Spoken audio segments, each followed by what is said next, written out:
King Josiah was only 8 years old when he began to reign over Judah.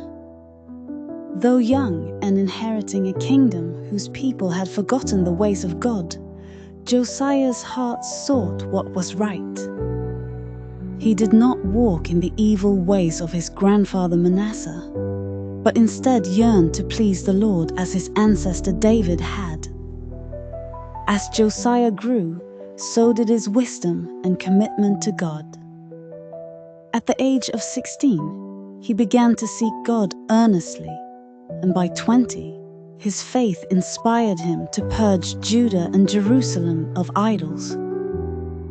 The altars of Baal were torn down, carved images were crushed, and the land started to feel the fresh wind of renewal. Yet, it was when Josiah was 26, guiding the repair of the neglected temple, that something wondrous was discovered. Hidden in the rubble was the book of the law, likely the very words given to Moses. The high priest Hilkiah carried the sacred scroll to Josiah's advisor Shaphan, who read it before the young king. As the words resounded in the palace, Josiah's heart trembled. He realized how far the nation had strayed from God's commandments.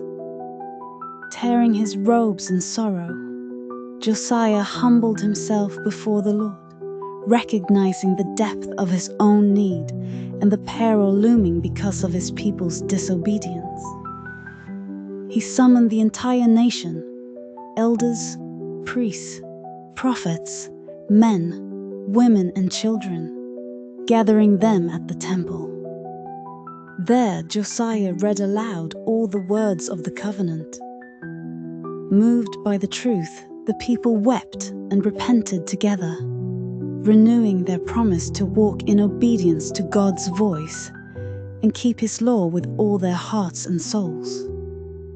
Josiah then led the people to celebrate Passover, as it had not been kept since the days of the judges.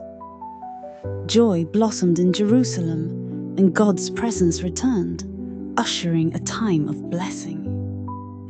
For the remainder of his reign, Josiah led his people faithfully, showing that even a young king in a corrupt era could change the destiny of a nation by humbling himself before God and obeying His word.